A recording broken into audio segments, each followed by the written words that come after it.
Alhamdulillah wa salatu wa salam ala Rasulullah. Assalamu alaikum wa rahmatullahi wa barakatuh. How are you, Kyle? Alhamdulillah, very good. How about yourself? Alhamdulillah. So, this is Brother Kyle Smith. Today we're here with MBMuslima magazine. And I'm interviewing Brother Moustafa Zayed. He's a well-known Imam in the area. And today we're going to be discussing the topic of his new book, The Prophecies of Muhammad sallallahu alaihi wasallam. So let's get right into it. Why this book? Why write a book on the prophecies of Prophet Muhammad sallallahu alaihi wasallam? As you know, Kyle, I speak on many topics about Islam. I debate a lot of Islam haters, Islamophobes, and my previous book, actually, which is known worldwide now, The Lies About Muhammad, How We Were Deceived into Islamophobia, which focused on refuting all the allegations and fabrications against Prophet Muhammad in Islam that some people sometimes try to manufacture and take advantage of for Muslims who do not know. So we put the answers there. But it dawned on me that the bottom line of us fulfilling the cause of our creation, that is to worship Allah subhanahu wa ta'ala and live the most fulfilling, satisfying, joyful life, is that if we believe in Allah subhanahu wa ta'ala, His messenger. The mercy of Allah subhanahu wa ta'ala is evident by the fact that He sent to us Prophet Muhammad sallallahu alaihi wasallam. Allah subhanahu wa ta'ala created us from nothing and gave us everything. I didn't pay anything for my memory or my physical ability or my ability to learn or see or hear or sense, and all that was given to me for free by Allah subhanahu wa ta'ala. What if Allah subhanahu wa ta'ala would come to all of us and say, you know what, I created you from nothing, I gave you everything, you on your own figure out what pleases me, what angers me, try to do as much of what pleases me and avoid what angers me, and if you're successful, I'll give you eternal life in a paradise where everything is there for the wishing. Could you say that's not a good deal or something? You gave nothing to Allah subhanahu wa ta'ala, He gave you everything. But Allah subhanahu wa ta'ala was His mercy. After what He given us, our life and our ability and our informed choice, and He gave that to none other in heavens and earth, He sent us prophet after messenger after prophet with proofs and miracles to tell you, I am sent to you by your Creator. I have a miracle, I have a prophecy that suspends and cancels laws of nature, so you know I'm sent to you by the Creator of heavens and earth. Here is what you need to do in a silver platter, and all you have to do is obey and be on your way. So if we bring the scientific, objective, logical proofs that Prophet Muhammad is the Prophet of God, and that God is the true one mighty God, Creator of heavens and earth, then if I tell you obey, halal, haram, benefit, or abstain from whatever that hurts you, it becomes so easy. So the source is, and of that blessing to us, is Prophet Muhammad himself. And that's why I had to make my next project, The Prophecies of Muhammad, His Miracles and Prophecies till the end of time. I think it's such an important topic. I mean, just like you said, for all the reasons, all the proofs. What you'll find is that a lot of people say, I believe in God, but I'm not a religious person. And I think what it really boils down to is the fact that they haven't seen the proofs, they haven't seen the right way. They believe in God, but they don't have that correct guidance. So what other than doing it, let's show why Prophet Muhammad sallallahu alaihi wasallam is a true prophet of God. And I think, what the aim of your book is to do exactly that. So I heard that so many times, by the way. People say that I'm good with God, that's enough for me. It's just like saying, you know what, I believe in the company called Apple, I believe in the products, I love Steve Jobs. When I go work for them, I'll just sit down and do nothing. And I'll do whatever that. I'll fly a kite, but I love him, I like him. Guess what? You're going to be fired. But with God, it's going to be much worse. Yeah. So let's get right into it. I mean, give the viewers, the listeners out there, some of a taste of what's in this book. I mean, can you share a certain prophecy, that I think that a lot of people could appreciate, but maybe nobody knows about, or very few people know about? Would you be willing to share one of these? Well, the subject of the miracles of Prophet Muhammad has been covered by many of the scholars and people who make da'wah for Prophet Muhammad. But before I even get to that, there was a certain subject that it was dear and close to my heart, and it irritated me that it's not covered as it should be covered when most of the scholars give da'wah, which is the physical miracles of Prophet Muhammad. A lot of people think that the scientific miracles in the Quran or in the Hadith of Prophet Muhammad is sufficient proof, and it is sufficient proof. Yeah. But that does not negate the fact that there's not one single Prophet of God that had physical miracles that Prophet Muhammad did not have, which is astonishing. On the physical miracles, for example, Prophet Muhammad ﷺ one time given the khutbah and there was a huge drought. And people stood in the middle of the khutbah and asked Prophet Muhammad ﷺ, there's a drought, we're about to starve and die. Prophet Muhammad ﷺ raised his hand when he's given the khutbah of Jum'ah sermon. I heard you say the word khutbah 3 times now. We might have some That's the Friday sermon, the Friday prayers, which is the main prayers of the week. Prophet Muhammad ﷺ raised his hand, supplicated to Allah subhanahu wa ta'ala before the khutbah or the lecture had ended. Prophet Muhammad ﷺ's beard was soaking wet of the huge amount of rain that went down. All of a sudden, an empty sky would have mountains of clouds and it started to rain hard. And in the matter of fact, to make it complete, the following week, people stood in the same khutbah and complained to Prophet Muhammad ﷺ, the rain is too much now. And we're afraid that it's going to affect the integrity of our houses. Prophet Muhammad ﷺ made his famous supplication, Allahumma hawlayna la alayna. Oh Allah, bring it around us, but not on us, upon us. And all of a sudden, there's a circle that is empty of and void of any clouds in the sky on top of his head, and the rain had stopped. Prophet Muhammad ﷺ fed an entire army. This is an incident 1,400 people had witnessed when they were about to slaughter the last 2 camels that they have because they have no more food. He said, give me whatever leftovers that you have. And he put it in an animal hide and supplicated to Allah subhanahu wa ta'ala, and people seen that hide get thicker and higher, and he fed the entire army, 1,400 people, of that. Not only that, he told them, after you eat, take whatever you want and save it for future days. Prophet Muhammad ﷺ, also the people were so thirsty in the desert for water. The last amount of water was a small pot that just the size of his palm, with just maybe a quarter of an inch of water. He put his hands there, and hundreds of people seen water gushing from between his fingers. Sallallahu Alaihi Wasallam. And people drank till they had more than enough. People with broken arms, broken legs would come to Prophet Muhammad ﷺ. He would wipe it with his blessed hand, supplicate to Allah subhanahu wa ta'ala, and they walk out straight. Prophet Muhammad ﷺ learned. Now he did these things. He was able to perform these miracles not because he was amazing, because God made him amazing, because Allah made him amazing. Correct? Absolutely. Anything happens with the power of Allah subhanahu wa ta'ala. And actually, if you can see that common thread between the miracles of Allah subhanahu wa ta'ala, for example, the example of water. Never Prophet Muhammad generated water out of thin air. There had to be water that is created by Allah subhanahu wa ta'ala, and he would kind of bless it more and supplicate to Allah subhanahu wa ta'ala to make it much. He did not create the food that he fed a 1,400 soldier army out of thin air. With whatever leftovers, he blessed it more. That in itself is an indication. Just telling you, I am just someone who Allah subhanahu wa ta'ala empowers to increase what Allah subhanahu wa ta'ala already has created. Yeah. That's the difference. Because only Allah subhanahu wa ta'ala can create things from scratch. And the Prophet sallallahu alaihi wasallam, Muhammad sallallahu alaihi wasallam, that is, he never attributed good to himself. He always said that, what I'm able to do is because I have the Creator. In many hadith and everything, even in the prophecies, in the Quran, Allah subhanahu wa ta'ala telling him, and it's a verse in the Quran, قُلْ لَا أَعْلَمُ الْغَيْبِ. Tell people, I do not know the unknown. And if I knew the unknown, I would have brought much benefit to me, and nothing would have harmed me. But only Allah subhanahu wa ta'ala on certain occasions, on a need-to basis, would reveal things to Prophet Muhammad ﷺ, would empower Prophet Muhammad ﷺ with things, and in themselves, they solve problems, immediate problems for people, but they are to us and to them an indication that this is Prophet, or the last Prophet of the Creator of heavens and earth. So it's a proof that we can see for ourselves. Many other physical miracles of Prophet Muhammad ﷺ, actually the book is about 350 pages, and when I was compiling the material, my problem was not to find something to bring in, my problem is what to keep out. Yeah. It could have been a 1,000-page book.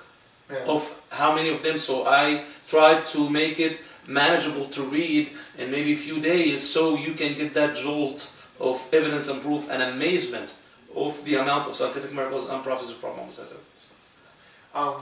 With that being said, since there's so much, would you be interested in possibly making a second volume? It looks like I would have to make a second volume for it, because even when we were just publishing the book, there were 2 miracles that actually, one was discovered by a Yemeni scholar, Sheikh Zindani, which was amazing, and I verified it myself, and another one that was half discovered by myself, which was amazing too, that we just discovered. And on top of the ones that already I didn't have room in the first book to do. So it looks like later, inshallah, if Allah subhanahu wa ta'ala allows, we would do a second volume. Inshallah. So these are physical miracles, stuff that, and I think that what a lot of times the other, Christians, they'll often point to, Jesus performing, and usually they'll point to physical miracles. Same thing with other religious faiths. Now, physical miracles, someone like me or you, someone who's living today, we can't necessarily see that with our own eyes. Someone would say, oh, this is something that you have to accept on faith. What is something that for our viewers, what makes it, we know that the sources that it's coming from is so accurate. How we can know that this is not fabricated, this is coming from a true source. Could you show that is a great question. The ultimate physical miracles before Prophet Muhammad is the parting of the Red Sea. When Musa was chased by the Pharaoh, Allah subhanahu wa ta'ala inspired him to hit the seashore with a stick, parted into two gigantic mountains of water, saved him, and the Pharaoh was drowned and perished, him and his army. But it's the effect of that miracle is only good for the people who have witnessed it. Yeah. And then the second generation that did not see it, it becomes just a matter of belief in God and His prophets and the credibility of the people who were narrating the story to them. Prophet Muhammad, as I told you, had every physical miracle that a prophet of God had. So what is that gigantic miracle that Prophet Muhammad had of splitting something that gigantically that we might be able to verify today? It comes to the fact that the moon, our moon, has been split. And a lot of people say, that's superstitious, I never heard of this. It was split. And who verified that? That's NASA, not Moustafa Zayed. Yeah. What happened, Prophet Muhammad was trying to persuade people to believe in their Creator. And like it happened with Musa, like it happened with Jesus, peace be upon him, people mocked him. And actually they asked for absurd things to be happening for them to believe in God. Yeah. So they asked him, well, make your God split the moon for us, and if the moon is split, we will believe. And they were just basically mocking them. Prophet Muhammad supplicated to Prophet Muhammad and asked Allah subhanahu wa ta'ala to split the moon. Right after Asr, which is the afternoon, the entire people of the region seen the moon being split before their eyes. And it was a big split that the entire mountain of Uhud appeared there. And people seen it with their own eyes. But did they believe? No. Like the other people with Jesus, peace be upon him, and Musa alayhi salam, some of them said, oh, you put a magic spell on our eyes, the moon is impossible to be split. So one of the people, he said, you know what, if it's magic, it can only affect us. It cannot affect everybody on the face of the planet. So we'll wait for a convoy that is traveling afar, and when they come, we'll ask him, did you see the moon being split like we seen it or not? And then the next convoy came in and said, yes, exactly. At the same time, the moon was split, and Allah subhanahu wa ta'ala put it back together. Now, how would we know that this happened? Number one, historically, in the Indian scriptures, there was a king that, because India shares the night with Saudi Arabia, so they see the same moon. He's seen the moon split. So he asked his shamans, what is this? They said, in our old scripture, it said that there's going to be a prophet in the Arab Peninsula, and one of the signs of his coming, that the moon is split. So he traveled and met Prophet Muhammad and accepted Islam, and actually gave a gift to Prophet Muhammad of ginger, one of the rare gifts at the time, and it's actually in the scriptures. But more importantly, you can see this right now, if you want. Go to NASA website, nasa.gov, and type search moon real. Real mean, the split or a schism. Yeah. And they're going to show you a picture that is taken in 1964 that shows this schism or real all around the moon, split it right in the middle. And their research shows that the kind of soil in the middle of this that they took matches the inner part of the moon. That means that the moon at one point was split and put back together. And you can see this right now. You cannot see the sea that was parted by Musa a.s., but you can see this right now. Not on Moustafa Zayed website, but you can see this on NASA.gov. NASA proved it to the 1.6 billion Muslims. Okay. That the moon was split. And it's a verse in the Quran. And what surah or chapter could we find that in if a reader wanted to read further? And in Shiqaq. Okay. Inshallah. SubhanAllah. And that's amazing because it's something that we can still appreciate today. And I don't think there's anyone who's going to really question the credibility of NASA. So why don't you? I think that's a little bit of scientific kind of miracle that we can appreciate today. You've given us some physical miracles. What about some other kind of prophecies? There's actually categories of them. That's how many they are. But not only there are that many, but each one is more significant than the other. To me, two of these would have been enough for me to accept Islam, like that splitting of the moon. One British scholar actually seen this and accepted Islam because of the NASA statement that the moon was split before that. But actually there's categories of them. First of all, the historical prophecies. Prophet Muhammad predicted that they're going to win the battle of Badr, the first battle, after they've been severely persecuted by the pagans of Quraysh. Not only that, the day before, he told his companions, here this leader would die, here's this leader would be killed. These are the enemies who killed and tortured Muslims. The following day, after the end of the battle, which was amazing, was a battle 3-1. The ratio was severely against Muslims in the same locations, in the same places. The Prophet Muhammad pointed the day before, exactly the same people were killed, and as Prophet Muhammad had told. And Prophet Muhammad would tell you, it's not me, it's Allah subhanahu wa ta'ala revealed to me. وَمَا يَنْتِقُ عَنِ الْهَوَىٰ إِنْ هُوَ إِلَّا وَحْيٌ يُوحَىٰ. Not only that, in the midst of probably the most difficult time of the Muslims, when they're in Medina, and Quraysh had summoned the biggest army in their history, 10,000 soldiers, to go and destroy the Muslims till the annihilation of Muhammad. They had to dig a trench around the entire perimeter of Medina to save themselves from any horses, so horses could not just leap over it or come near. So warfare strategy. Exactly. And then Prophet Muhammad, while he is splitting a big rock that no one could split, predicted that Islam would prevail in the Sham area, that Islam would prevail in the Persian area, which is Iran today, and in the Yemen area. This is like a little village somewhere that might be annihilated tomorrow by a much bigger force, talking about, we're going to change totally the political and social system in England, America, and Japan. Yeah. And it happened exactly the same sequence. He predicted that Jerusalem would be open to Islam. He predicted that Egypt would be open to Islam. He predicted that 700 years later, Constantinople would be open to Islam. And exactly happened exactly the same way.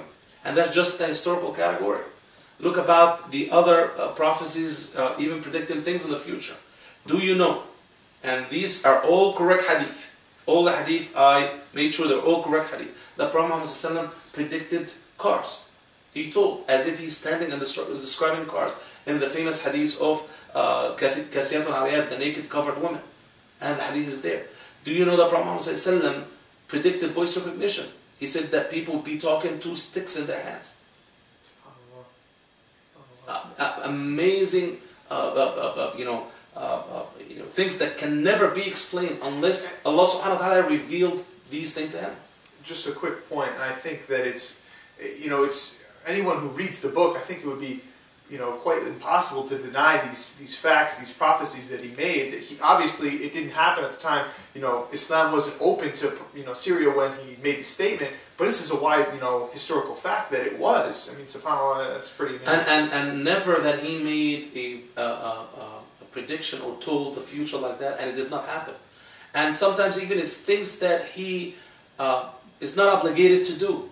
Yeah. But he would reveal things to prove it. For example, in the verse, the Rome, which is the Romans in the Quran, the Romans to the Muslims are Christians, and Christians are people of the scriptures. They're not like pagans or anything like that. They have an elevated status in the eyes of the Muslims. Yeah. So the believers came to Prophet Muhammad. They were said that the Persians, who are pagans, have defeated the Romans. Yeah. And Prophet Muhammad told them, and it is in the Quran, that within a few years, the Romans would have a major victory over the Persians in the lowest point of earth. Within 9 years, and it happened after the passing of Prophet Muhammad, the Romans did have a major victory over the Persians, and actually continued after that. So not only that this is a miracle, that within a few years the Romans had that victory, and we thought that this is the entire miracle about Prophet Muhammad in the future, but it turned to be even a bigger miracle. After the advent of satellites, Prophet Muhammad said that this would happen at the lowest point on earth. When we have satellite and aerial imagery of the area, which is by the river Jordan, it actually happened at the lowest point on the surface of the earth, about 1,300 feet below the surface of the sea. SubhanAllah. How could Prophet Muhammad in the middle of the 7th century have aerial view or satellite technology to tell about the topography of the planet? Yeah. But it is God who's revealing it to him, and He tell you that. It is what Allah subhanahu wa ta'ala reveals. I mean, it's a bold statement in and of itself to say, okay, these people are going to be defeated. But it's even a bolder statement to say it's going to happen in the lowest point. Right? I mean, it's such a bold statement. What would happen if, let's say, the Persians had another major victory over the Romans? Then people said, oh, you see, Muhammad does not know, or... But subhanAllah, nothing that he ever said in a correct hadith or in the Quran, that did not happen. SubhanAllah. And so many of them after that. For example, the two miracles that we discovered recently, and we added them to the book actually in the edition that's happening right now. The first one, in one of the quotations that Prophet Muhammad is describing the width of the doors of Jannah. He said the distance between the two hinges of a door of Jannah is like the distance between Mecca and Hajar, a town called Hajar and Mecca, and a town called Busra and Mecca. And one is in the far east of the Arab Peninsula and one in the far north. So the distance, when people measured it, it's about 1,273 kilometers, which is a huge distance. You know, as we know, the distances in paradise is going to be way more bigger and huge than what we know here. But the real miracle is that how Prophet Muhammad knew that the distance between Mecca and Hajar, which is in today's Bahrain, and Mecca and Busra, which is close to Syria, are exactly the same. Yeah. You had no aerial view. There were mountains, there were twisted roads, there were deserts. How could you possibly know that the distance is exactly the same? The only way you could possibly make that statement unless that you had aerial view. And the aerial view was not available till the 18th century, and actually it was difficult to do it then, but by satellites you could have possibly done it. Prophet Muhammad in the middle of the 7th century, no. How could you possibly know that? Yeah, there's no way he was getting out of it.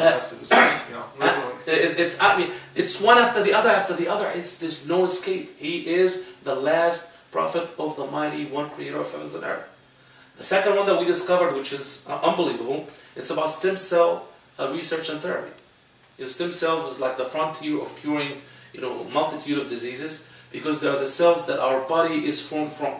You know, when an egg of a woman is inseminated by the sperm, it turns into cells and they keep splitting, but they all look the same.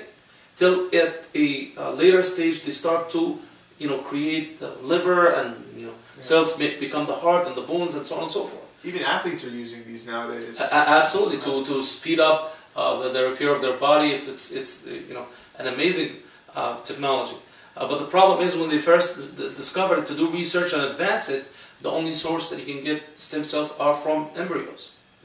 And people start to say, you know, these are human beings, when an embryo is a human being, and when he's not, and so on and so forth, till a Japanese team made a breakthrough. They said, out of your own skin, we can find stem cells and grow them in the lab, and then use them to repair parts of your body, and they're going to have the same genetic code as yourself, because they are from your own skin, so that would, you know, save you. Till 2008, 2009, a major Australian university discovered a source of stem cells that is laden with stem cells, and a lot of people did not even know that it had it. What was it? A mother's nursing milk, breast milk. And it's the best kind of stem cells that has the 3 layers of the stem cells, and actually it repairs the body it gets into. And then you remember the great quotation of Prophet Muhammad when he seen a mother breastfeeding a son that belongs to another parent, just breastfeeding him. He said, give him 5 nursings and you would be forbidden for him, meaning that you would be his own mother, like his own mother. So what the Prophet is saying is that breastfeeding would genetically change that boy into a biological boy for that woman. So there's something in that breast milk that would make a genetic change in that boy, and would make him a biological copy of her. And from that, it's the only thing known in the world, in Islamic law, that there's a sister or a brother in nurse feeding. So if we belong to different parents, but we both nursed by the same mother, then we become biological brother and sister, as like half a brother, half a sister, so we cannot get married. So not only Prophet Muhammad told us about stem cell research, but saved the Muslims from the myriad of problems when a half-brother, half-sister get married, and you know the mental retardation and the myriad of problems and all that. How could he, you know, in the middle of 7th century, I might add, this might be a little bit odd, but you think of it common sense, the most knowledgeable scholar on the face of the planet in the middle of 7th century has less knowledge than an American third grader. What an American third grader knows about science and math and, you know, subhanAllah, it's and the world and the planets and all that, no one knew that. How could a man in the middle of 7th century knows that? It's impossible. And keep in mind, it's not like he was delving into science books or something like this. I mean, he was unlettered. He wasn't reading, correct? No, he was just it's a benefit. Sharia law is to benefit and protect. And this is a part of the benefit. Another thing which, you know, I did not even put in the book, but this is going to be in inshallah, in the second volume of Allah subhanahu wa ta'ala allows, is when the American Health Secretary was so proud in 1997 that we're the first developed country that banned feeding dead animal parts to live animals, because they discovered that that causes a myriad of, you know, cow diseases, and actually mad cow disease is one of them. This is during Bill Clinton's administration. Exactly. And he said we did it before Japan, we did it before Europe, and he was happy that their research led him to that advancement, and hence protect the American people from these kind of diseases. And subhanAllah, the hadith of Prophet Muhammad ﷺ there, do not feed dead animal parts to live animals. All you have to do, know that he is the Prophet of God and obey. And you do nothing but benefiting yourself and protecting yourself. And this is Bill Clinton's administration being, you know, kind of groundbreaking as, you know, the modern world. Yes, ahead of the curve, you know. Yeah, subhanAllah. And it's right there in Islam. Right about to be the 21st century, but, you know, this was stated back in the 7th century. SubhanAllah. Any more amazing prophecies that you would like to share before we, you know, kind of move on? You know, there's so many. I know there's so many, and that's why people, you know, that's why people out there, they need to get the book. And when you get the book, read it, and please, you know, write a review on Amazon so we can keep spreading the word.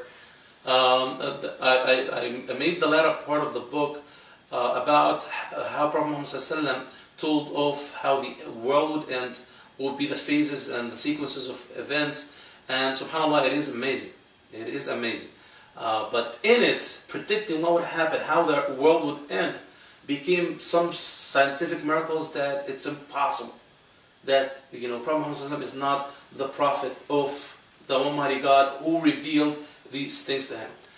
For example, Prophet Muhammad ﷺ said that when the hour nears, and by the hour is that the earth would shift on its axis, so instead of spinning in the direction it is right now, it would reverse its direction. And from that, the hour would actually happen when the sun would rise from the west, not the east, because now the earth is rotating the other way around. Yeah. And he said that the precursor for that the times would be different. That the day would be like an hour, and a week would be like a day, and a month would be like a week, and you know, the times would not be constant. Like today's day is 24 hours. Yeah. Tomorrow's time is going to have 24 hours. This constancy in the time periods, that is going to be totally put out of balance. Geologists would tell you that actually, when there are going to be major earthquakes and volcanoes, and the earth would shift around its axis, that's exactly what's going to happen. Prophet Muhammad ﷺ made that prediction 500 years before the invention of the first clock. When he said that before the hour comes in, one of these major volcanoes and earthquakes, there's going to be a major volcano that would erupt in the Hijaz area in Saudi Arabia that would shed light on the necks of camels in Busra all the way to the north. That means there's going to be a gigantic volcano. Yeah. Not only that, Prophet Muhammad ﷺ said that that volcano would start erupting from the bottom of Aden, which is a major city in Yemen, south of Saudi Arabia. In the end of 18th century, scientists, when they started to draw maps of volcanic activities, they discovered there's a 90,000 kilometers area of active volcanic regions underneath that specific area. And actually, if there's a likelihood of a volcano, it would happen in that Hijaz, and the depth of it would come, like the most active part of it that would start it, is actually right beneath the city of Aden. and on and on and on. Plus the miracles of the Quran. It's amazing, amazing, amazing prophecy. These are not maybe 10% or 15% of the miracles in the book and the Prophet's prophecies. To the layman reading some of the quotations of the Prophet Sallallahu Alaihi Wasallam, you might think this might be kind of odd because that he would make such an accurate prediction, but when you actually look at the scientific research and stuff behind it, you see, wow, that actually makes sense. And what I made sure to do in the book, because I'm appealing to my brothers and sisters in humanity. I was blessed by the fact that I was born a Muslim. Yeah. So for me to tap into that wealth of wisdom, it was easy for me because my parents and everyone around me. Yeah. But some people are born not to Muslim parents and they don't have access to that. And as a matter of fact, they're fed totally the opposite of that Islam is this, this and that. So I'm appealing to their sense of humanity, their sense of worship in their Creator. I'm appealing to that through logic and science and objectivity. Yeah. And that's why even in the introduction of the book, I brought an introduction about the science of hadith, the science of authenticating the quotations of the Prophet. So when we tell you that this is a correct hadith, you know for sure that Prophet Muhammad had said this to the letter, and how it was done and how it was authenticating. So not only we brought the hadith in Arabic and in English, we brought the source, we brought the narrator, we brought the book, the reference by the page. Yeah. So it's documented as can be, and it's verified as can be. That is one thing. The second thing is, and this is something I want people to think about. People in Asia worship, gods, elephants, and with monkey heads. People in Africa worship trees and statues, and in Latin America they worship the wind and all that kind of things. There's only one Creator of heavens and earth, and be sure He's not going to shape-shift Himself to appeal to you by looking like whichever God is being worshipped in your own specific zip code. You need to seek Him. He does not need to seek you. He does not need anything to begin with. Yeah. So aside from my parents, my town, where I was born, that is totally irrelevant, especially in this time where with just a click on a mouse, I can tap into any kind of information in the world, which was not available ever. It's my duty to seek God. Yeah. And I have to seek God with my heart, with my mind, with my logic. And when I find Him, I worship Him. I don't worship my town, I don't worship my football team, I don't worship my parents, because they have their own duty to worship who created them exactly like you.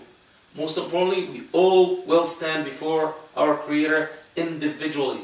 And we're going to have to answer individually for all the blessings that we got. Were we grateful to them or not? And most importantly, were we grateful to the one who gave them to us or not? That is our Creator. That's the most important thing. And speaking in light of the Creator, I think that the major message that we can take away from what you just said is worship the Creator, not the creation. The one who created the wind, the one who created the elephant, the one who created the rock that people use to form statues. That's the one that we Not a man, not a woman, not anything, just worship the Almighty God. That's all. Yeah. And He sent you a one with a proof that is undeniable. Not one time, 100 times. Yeah. And that's our duty to seek that Creator. Absolutely. So why don't you take us a little bit through the process of how you did your research for this book? Obviously, it's an exhaustive amount of research that you did. I'm sure it took you, quite some time. Why don't you take us through that process? Oh, no, actually, I brought every credible reference, book or study, research that spoke about the subject. Physical miracles of Prophet Muhammad, his features, the scientific miracles of Prophet Muhammad, and then I did the verification of the sources. And if there was a source that was not reliable, then I would abandon that. Or if somebody made a mistake bringing a quotation that is not that correct, but actually the event itself is correct, then I research what is the correct quotation, that I actually verify that story, and then I rectified the research. And then on top of that, then I went to the scientific side and then verified everything scientifically. Yeah. And actually we had pictures in the book, from Google Earth, from geographical maps of aquifers, underground rivers, and so on and so forth, to prove many times the predictions of Prophet Muhammad. So the scientific verification, the authentication of the hadiths, to make sure that everything that you read in there is authentic and exactly was said or done by Prophet Muhammad. That was the major part of the work. And then after I compiled all the correct material, I needed to choose what would I keep in the book, because it was a huge amount of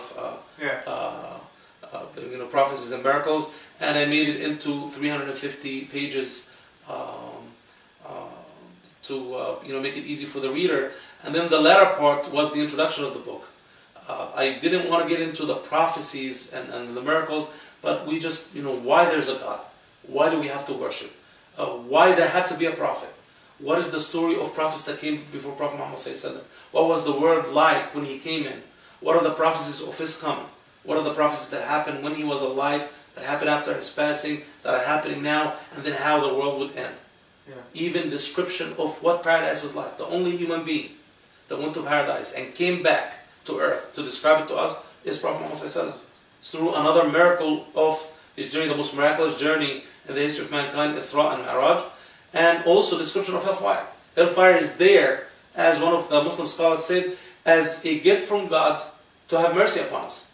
And then one of his students told him, how could hellfire be mercy upon us? He said, Allah subhanahu wa ta'ala would motivate you with its severe punishment to go into his paradise. Yeah. That's how it is merciful.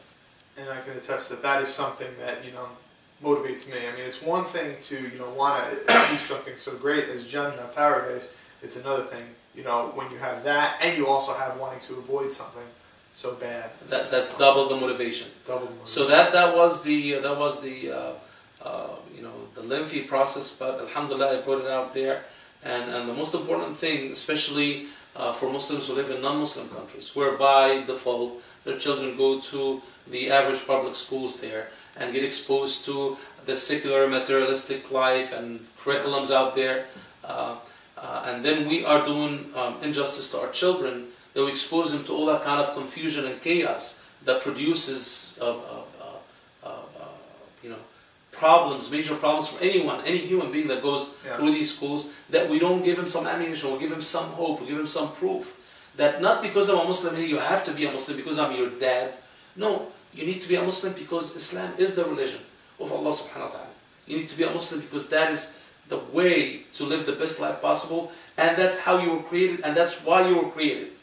And then you bring an undeniable, objective, logical proof that anyone with a brain would see.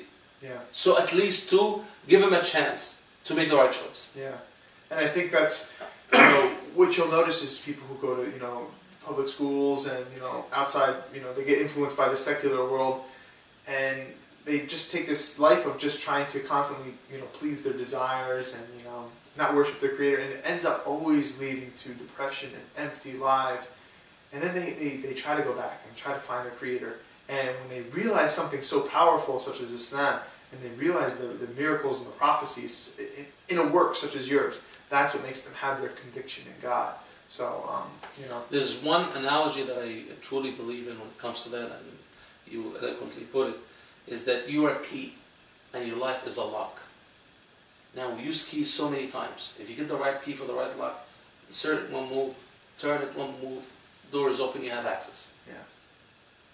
But when you get the wrong key for that lock, when you become the wrong you, disobeying your Creator, disobeying how you should live your life, you bring the wrong key, it's not going to be inserted, and if it's inserted, it's not going to turn, and the more you fight it, the more you damage the key, the more you damage the lock, and you'll have no access, and it's a miserable process. Obeying God is only for your protection and only for your benefit, and it brings you into the natural, perfect balance, spiritually and materialistically, to live through your life with ultimate ease. Yeah. And as I always say, there's no comfort except in obeying Allah subhanahu wa ta'ala. Once you do that, you'd be the key that fits in the lock, that you live the most fulfilling, satisfying life possible. The more you fight it, the more you say, I have a better one. Why will we try liquor? Why do we try hurting people? Why do we try lying, cheating, and doing all these damages? Because, everybody's doing it, or whatever excuse that shaitan or the devil shows you, you're just damaging yourself as the key and damaging the lock, and you go nowhere. Yeah. And the importance of that book is that this shows you where that natural life comes from. This is the source. Ask the source. Now, after you look at the miracles and you believe in Prophet Muhammad without doubt, now learn your life, how you process your life from his hadith and the wisdom and the Quran, and your life will be simpler, easier, and you'll see tranquility that you've never seen before in your life. You owe it to yourself to try it. Tranquility, which is which is peace, right? Yes, and yes. and correct me if I'm wrong, but Islam comes from one of the Arabic words, which is silm, correct? The root word is salama, which is Salama. peace and safety. Yeah. Peace and security, which is the same thing. Peace, security through submitting to God. And a lot of people would say, you know what, if you watch my episodes or you watch me online, I always tell people the truth. The truth is, from Adam, peace be upon him, through all the prophets of God, Abraham, Moses, David, Jesus, and Muhammad, the last prophet of God, peace be upon all of them, this all is one body, one religion called Islam. Yeah. Prophet Muhammad ﷺ is the last prophet of Islam who made the religion complete and perfect. That's why you go before even Musa ﷺ, before even there was Judaism, if you ask people who are the followers of the prophets, what are they called? In the Hebrew dialect, they would be called one of two names, either Muslimai or Salamai. Islam is the religion of God. But people made it into, the followers of Jesus, Christ, so we're Christians, and so on. But it all phases into the same one religion that was completed and perfected once for all by the last prophet of God, that is Prophet Muhammad, peace be upon him. So Islam doesn't denounce any of those other prophets. It's, it acknowledges them, and it says that they all preach that same message. And that message wasn't that, the Creator was 3 in 1 or 1 in 3. It was the Creator was one. It was always one. Even Jesus, peace be upon him, when they asked him, what is the greatest command of the 10 commandments of Musa alayhi salam? He said, O sons of Israel, the Lord our God, the Lord is one. The oneness of Allah subhanahu wa ta'ala, which what makes us Muslim. We get into Islam by saying there's no God but God. Yeah. And the Prophet Muhammad is his messenger. And no one verified the stories of the prophets, rectified the accounts that people mutilated of all prophets of God like the Muslims. The only non-Christian faith that believes in Jesus, peace be upon him, his miraculous birth, immaculate birth, his miracles, the greatness of Virgin Mary, the only religion is Islam. No other religion does that. Yeah. If someone is really interested in your work and possibly they would want to read further about your other works, or possibly get in contact with you, book you for an event, or whatever the case may be, how would someone be able to get in touch with you or get in touch with your other resources? Actually, at the back of my book, The Prophecies of Muhammad, there's the list of my contact email and so on and so forth. It's Zayed, my last name, .Mustafa@gmail. That's my email. And there's also a YouTube channel, Imam Moustafa Zayed. And actually, if you put Mustafa Zayed, you'll see a lot of my debates and a lot of my video interviews like this with other gentlemen. And contact me anytime if there's any need, if I can do it, if I can help. You'll be doing me a favor. All I want is the reward from Allah subhanahu wa ta'ala, inshallah. Inshallah. Any future works that you have in the plan? I mean, obviously we spoke, possibly you might have a second part 2, I know that's definitely something, inshallah, is going to happen, but right now I'm trying to finish my translation for the Quran, inshallah. It's a contemporary English, true to the true meaning of the Arabic words, and alhamdulillah, I finished major parts of it. It's going to take some time and then review, but inshallah, I hope that Allah subhanahu wa ta'ala will bless me to be there when a very good, efficient translation of the Quran in English would be available, and I would be the one who worked on it, inshallah. Yeah, it's an important, yes, obviously very important, especially like you said, to keep it contemporary, because sometimes someone can read something in Old English and wouldn't make much sense to them. And some of the current translations, the translators, may Allah subhanahu wa ta'ala reward them, did a wonderful job. Especially they wrote it at times when we don't have that access to all the knowledge. But sometimes there are mistakes. Yeah. One famous translator, I'm not going to mention the name, one of the miracles, for example, scientific miracles in the Quran, that scientists discovered that the Big Bang Theory is still happening. Yeah. That the universe is expanding at the edges. That explosion, huge explosion, is still happening. And in Surah Al-Dhariyat, chapter 53, Allah subhanahu wa ta'ala said, and the skies we have created with our power, and we are expanding it. Yeah. So in the Quran, it tells you the condition of the edges of the universe 1400 years ago. The brother who was making the translation did not comprehend that, could not process it in his mind. What do you mean the skies are expanding? As a matter of fact, thought that that's an embarrassment in the Quran. So he covered it in the translation, translated it into something different. So things like that, and also things that, Arabic is a very powerful and dense language. and words have multiple meanings depending on the time and the context. So to find exactly the accurate meaning of the Quranic Arabic words and bring a correct English translation to them is not an easy task. No. I remember the famous professor and Arabist out of Cairo University, A.J. Arbery, not a Muslim, said that he wrote a work called the Quran Interpreted because he said that, you know, this is an amazing book, unlike no other, and I cannot translate it. I simply think that it can only be interpreted. Obviously, we think that it can be translated, but only to a certain degree. It is quite. And actually, if you try to translate the Quran immediately, right, you know, from the get-go, the verse that has 5 words, to try to even come close to bringing the meaning, you need at least 10 English words, no matter what you try.